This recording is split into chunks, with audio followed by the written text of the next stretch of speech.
Once upon a time, in a faraway land, a widowed gentleman lived in a fine house with his only daughter. He gave his beloved child everything her heart desired: beautiful dresses, a horse, a puppy. Still, he felt she needed a mother's care, so he married again, choosing a woman with two young daughters who he had hoped would be playmates for his little girl. Sad to say, the good man died a short time later, and the stepmother began to show her true nature.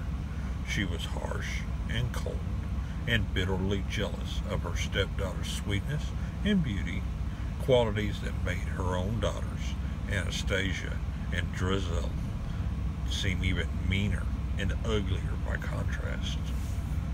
The stepsisters were richly dressed, but the poor girl was forced to wear a coarse, plain dress and apron, and do all the hardest chores in the house. She got up before daybreak, carried water, lit the fires, cooked and washed and scrubbed. When she had done her work, she had used to go to the chimney corner and sit down there among the cinders and ashes to keep warm. Thus she became called Cinderella. Her stepmother and sisters slept in beautiful chambers, but Cinderella's tiny bedroom was up in the garret under the roof of the house, where dozens of mice lived.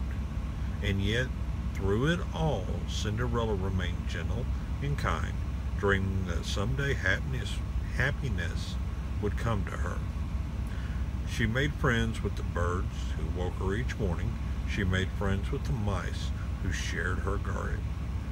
She gave names to all the mice and sewed them tiny coats and hats.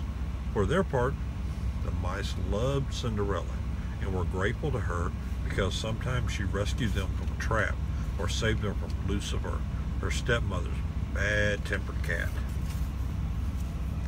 Each morning, Cinderella made breakfast for the household: a bowl of milk for the cat, a bone for the dog, oats for the old horse, corn, grain for the chickens, geese, and ducks in the barnyard.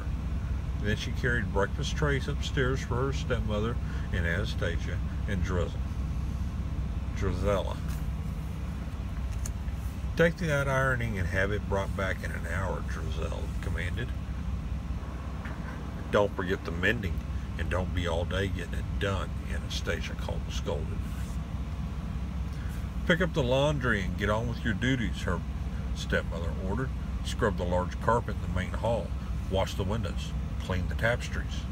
Yes, Drizella, yes, Anastasia, yes, stepmother, Cinderella replied as she set about her task cheerfully enough. Now it happened that on the other side of town, in the royal palace, the king and the Grand Duke were talking. It's high time for the prince married and settled down, said the old king. But your majesty, he first must meet a girl and fall in love. You're right, the king agreed. We must give a ball and invite every young girl in my kingdom. He's bound to fall in love with at least one of them. When the invitations to the ball were delivered, Anastasia and Drizzle danced for joy. A ball, a ball. We're going to a ball, they exclaimed. I'm invited too, said Cinderella. By royal command, every eligible maiden is to attend. The stepsisters laughed at the idea of Cinderella going to a ball wearing her apron and carrying a broom. But her stepmother, with a sly smile, said of course Cinderella could go, if she finished her work and if she had a suitable dress to wear. If, laughed Anastasia, if, Drizella giggled. All day long the stepsisters were busy, choosing gowns, petticoats, and ornaments to wear in their hair. All day long they talked of nothing but how they should be dressed for the ball. Meanwhile, Cinderella was kept busier than ever, for it was she who had to iron the full skirts and pleat the ruffles and tie the ribbons into bows. When the carriage came to take the stepmother and her two daughters to the ball, Cinderella had not had a minute to get herself ready. Well, said her stepmother, then you're not going. Oh, what a shame. But there will be other times and other balls. And she and her ugly daughters laughed as they swept out to the coach. Cinderella climbed the dark stairs to her room and gazed sadly out of the moonlight window at the distant castle. Suddenly a light appeared behind her. Turning, she saw that her candle had been lit, and in its glow hung a lovely party dress. Her friends, the birds and the mice, had made it for her as a surprise, trimming it with bits of ribbon and beads that they had found around the house. In no time at all, Cinderella slipped into the dress, thanked her friends, and ran down the stairs calling, "Please wait, I'm coming too." But when Anastasia and Drizzle saw her, they were furious. "My beads," screamed one. "My ribbon," howled the other. "You little thief." And they snatched Cinderella's dress until it was torn to rags. In tears, Cinderella ran across the yard to the garden. There she flung herself upon a bench and sobbed, "It's no use. Nothing will help. I give up." But at that moment, out of a cloak of magic, stardust appeared, a round-faced woman with a hooded cloak. "Nonsense." "Child," she said in a sweet voice, "dry those tears. You can't go to the ball looking like that." Cinderella stopped crying and asked, "Who are you?" "I'm your fairy godmother," said the woman, "and we don't have much time. I guess first thing you'll need is a pumpkin." Cinderella couldn't guess why, but she obediently fetched a large pumpkin. The grandmother waved her wand over it and sang, "Salakadoo, Beckanaboola, biddity boppity boo." The pumpkin slowly rose on its vine, while its tendrils curled into wheels. In no time at all, it had become a handsome coach. "Now," said the godmother, "we'll need some mice." Four of Cinderella's little friends scurried forward, and once again the godmother sang the magic words as she touched the mice with her wand. 4 dapple gray horses appeared and were hitched to the coach.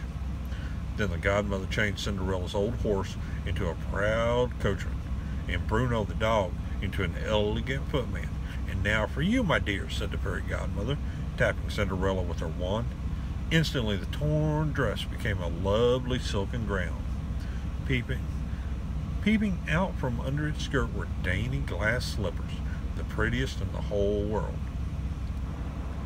As Cinderella got into the coach, her godmother commanded her, above all things, not to stay at the ball past 12 o'clock. For she stayed 1 minute longer than midnight, the coach will become a pumpkin again, and her horses mice, her coachman an old horse, and her footman a dog, and she herself would be dressed in rags. Cinderella promised to leave the ball before midnight, and she set off joyfully for the royal palace. The ball had already started when she arrived, and the princess was politely bowing to 210th and 11th young ladies, Anastasia and Drizella.